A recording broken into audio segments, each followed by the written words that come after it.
All right, Brakthia Howell, Brakthia Washai, Brakthia Howell, Brakthia Washai, Brakthia Howell, Brakthia Howell, Bashim Yawashai, Bahashim Rakakwadash. Double honors to the apostles and the elders of Great Millstone, which you well, and salutations to the hopeful elect out there, you Akim to Zadakim, that do this thing in the utmost truth and sincerity. Pre-Shaman coming back with a quick lesson, quick just update. This is gonna be entitled "Who's Darius The Mede / GMS1Mind Update," and first off, let me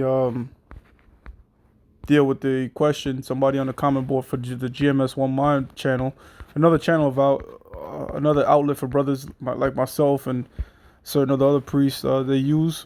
The channel has been on strike, so there was no videos for 2 weeks. So if you missed a lot of videos that we've uploaded, here's the other channels that and the same thing was done for Born Again. So you have GMS Gird Up Your Loins. All right, that's the priest you want it done. Okay, and I've been uploading videos on was it GMS? Of course, you got GMS Born Again, and again, this is for brothers that have missed the videos. For the past 2 weeks, you go to GMS Born Again, and every video should be there. Not just of myself that I upload to One Mind, but you have the other elders and priests up here. You got the priest Yahweh, and you have the main camp and such. You know what I'm saying? So just a quick update for brothers that has missed certain videos for the past couple weeks that are subscribed to this channel. And I think we have GMS Overdrive, which is the recent one. GMS Overdrive 144. GMS Overdrive 144. You can look it up; it'll be there.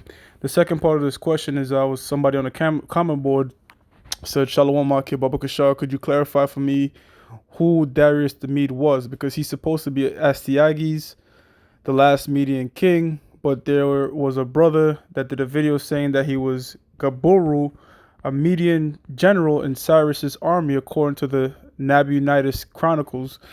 Nabonidus was a son of Nebuchadnezzar. When the scripture says Belshazzar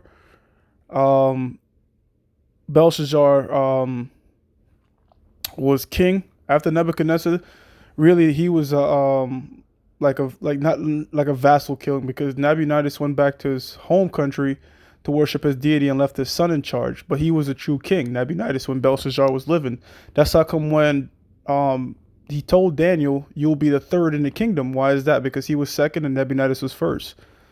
So the Nabonidus Chronicles, I just needed a little clarification on that, Baba Kashar, because I know secular history can be a little tricky. And he's right, secular history can be tricky, but what I replied to him was, you got to filter secular history through the scriptures. And I left him with the scripture in Bel and the Dragon, chapter 1, verse 1. And King Astyages was gathered to his fathers, and Cyrus of Persia received his kingdom. So you're going to have different historians say that he had a son, and that's on Wikipedia. I'll read a bit about him. Astyages was the last king of the Medes. He was defeated by Cyrus in 1550 or 5053. His father was named Cyaxares, which this was the guy, when it says the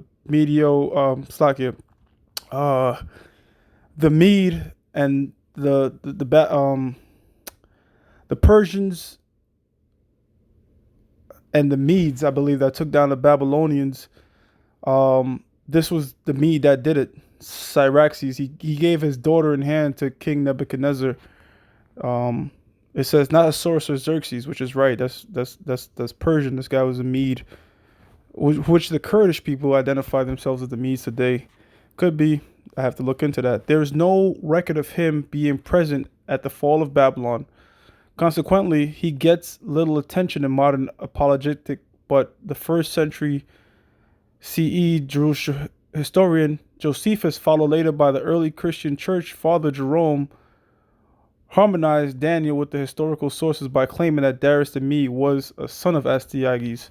So again, we're not going to go based on any of that. We're going to go based on what Bel and the Dragon says. After Astyages ruled, then Cyrus took power. So Cyaxares II. The Greek writer Xenophon tells of a Median king called Cyaxares, who was the son of Astyages. Another thing too, if you look at Astyages, he wanted to kill Cyrus because there was a prophecy concerning that his son would kill him.